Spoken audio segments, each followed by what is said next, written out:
Hey everybody, how's it going? Trippy, I know. This is a really good Halloween costume because you don't even need to buy a costume for it. You just do your normal makeup and then you do it again, just a little bit lower. So, let's go ahead and give it a try, shall we? Disclaimer, Promise Fan, or Fan, I'm not really sure how to say her name, just released a video of herself doing this. I've been wanting to do this for a long time. So, just so you know, I'm not trying to steal anybody's idea. Thank you so much for watching, and let's get right down to it. I'd just like to preface this video by saying that you are going to need a lot of patience. This one took me 3 hours to do, just so you know. But it may not be quite as long for you because you may be a faster learner than I am. Who knows? So I'm going to start with the brows. I'm going to find the highest part of my brow, the top brow, and try to make a dot with my liner brush and a little bit of a taupe eyeliner below my eye. And I'm going to do the same thing with the tail of the brow and with the front of the brow, just so that I try to mimic my brow shape as closely as possible on my cheekbones as I can.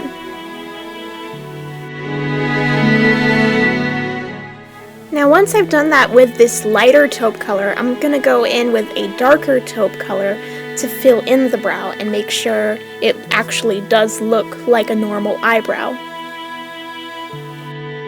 After that, I'm going to take the same lighter taupe color and I'm going to use the same brush to draw 4 dots. One would be at right below the inner corner of my eye and the other one at the outer corner, then one at the bottom of the middle part of my eye and the one at the top.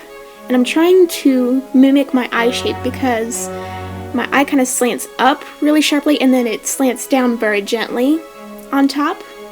So I'm trying to mimic my eye shape as closely as possible. After that, I'm going to take a white cream eyeshadow and I'm going to use a Q-tip to just smudge a little bit of it inside the eye, just to create the white of the eye. And the reason why I'm using a Q-tip is because I don't want it to be too white, because nobody's eyes are 100% white.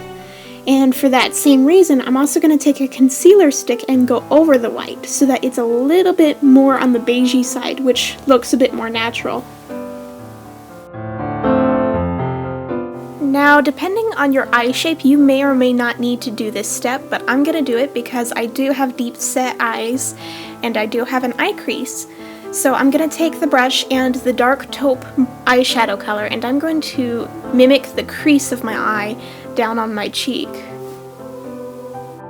After that, I'm going to take the same eyeshadow color that I used on my real eye and just on the lid, and I'm going to use that same color between the crease line that I made and the lash line of the eye that I created. I'm also going to take this dark bronzy color, the one that was in the middle of the palette I just showed you, and I'm going to pretend that I'm swooping it in the crease of the eye to darken up the crease and blend out that line. It's the same color I used on my real eye, so it should look pretty natural, and I'm also going to swirl it in the outer corner. I'm also going to take a matte black eyeshadow and I'm just going to swirl that in the outer corner of my artificial eye and swoop that also in the lower lash line as well. Then I grabbed a Q-tip and I took more of that cream white eyeshadow and I used it to highlight the brow bone, which is really my cheekbone, the eyes on my cheeks, and also the inner corners of those eyes.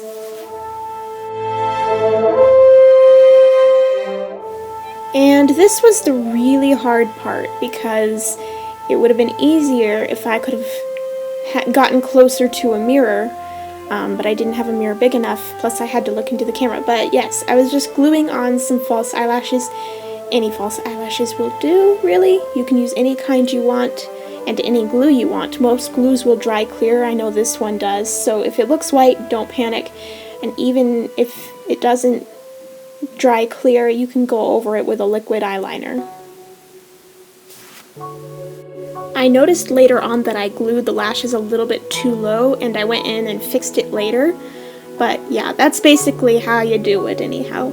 So then I took a liquid eyeliner and I went right underneath the lash line to cover over the glue. And then I also went on the lower line to just make the eye shape stand out a bit more.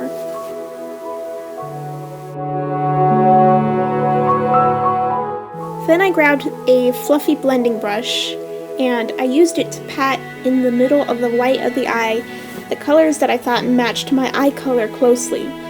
For my particular eye color, I used green, I used blue, I used a little bit of gray, just kind of combined them until I got the eye color I wanted.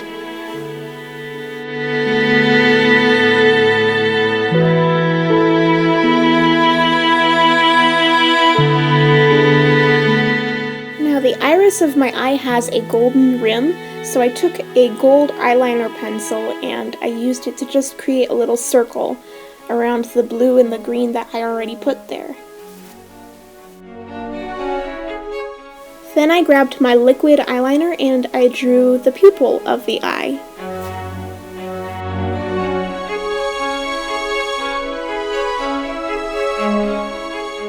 After that, I grabbed the purplest lipstick I have, which is the same that I used on my lips, and I used a lip brush to try to recreate my lip shape on my chin.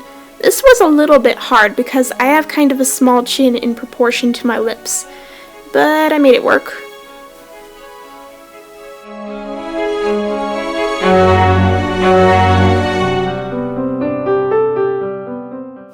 I basically did the same exact thing on my chin that I did on my lips earlier. I lined them with the purple lipstick and then I filled them in with a lip brush. And then I filled in the middle of my lips with a red lipstick for a little bit of a highlight.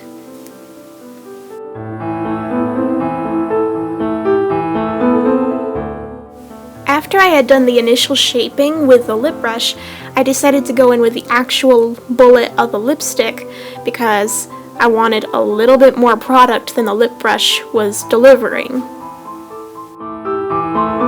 I continued to use the lipstick and the lip brush to shape the lips so that I got them to the color and the opacity and the shape that I wanted.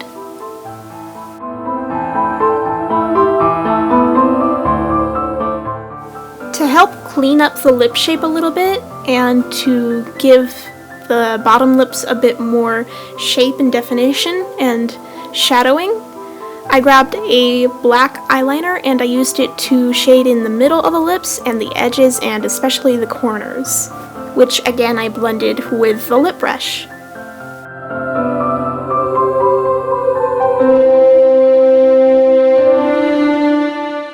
Then I went over the middle of the lips again with a red lipstick.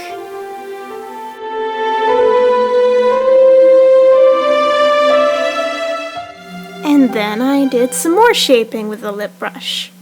Honestly, the lips probably took the longest time because I couldn't seem to get them right, but I realized later that if the lips aren't 100% perfect, that's okay, because the whole idea behind a hologram is that it's supposed to be kind of fuzzy and kind of you're not sure what you're looking at. So if it's not perfect, that's totally fine.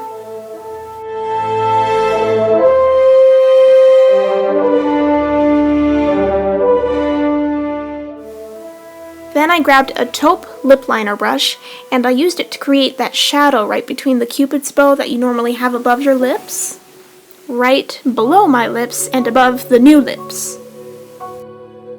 Then I grabbed the concealer stick that I used earlier on the eyes and I just drew an outline to that taupey pencil to make sure that it appeared to the eye that there was a raised surface, so it did actually look like the cupid's bow.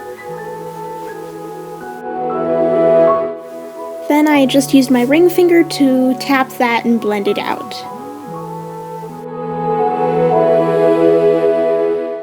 And this is where things started to get really difficult. So I decided to draw myself another nose, which sounds strange, but you have 2 eyes, 2 mouths, so you might as well have 2 noses. And I realized again later it didn't have to be perfect because it's not even supposed to look like two real noses. It's supposed to look like a nose and then kind of a shadow or a ghost of another nose. So I just took the brown taupe lip liner pencil and I drew an outline to it, and then I used the liner brush and a dark taupe eyeshadow to draw in the nostrils. And again, it does not have to be perfect. So I'm using a Q-tip to just soften the edges, make sure they're not too harsh and they're not screaming at the camera or at whoever would look at me and wonder what in heck is drawn on my nose. The whole idea is to just play tricks on the eyes, not to make people think, oh, she just drew that and that and that. The whole point is to actually make people wonder what in heck happened to my face. Then I took a dark taupe eyeshadow and used it to contour my nose. And you're going to want to contour a little bit darker than you normally would, because you want your nose to look not just slim, but kind of shadowy. And that will also help play into the illusion. And I'm just going to use my stippling foundation brush to brush off the excess powder and to blend everything out. Then I used the liquid eyeliner to draw lashes on the bottom lash line because I forgot to do that earlier. And the first go around I just pulled the lashes straight out from the eye, pointing straight, and then on the second go around I drew them down and curving outwards. That way they look pretty natural, but they also look a little bit curvy and not all spiky. And there you have it. That is the finished look. Part of me really wants to go outside and go for a drive and see how people react. Thank you so much for watching. Y'all have a good day now. Bye-bye.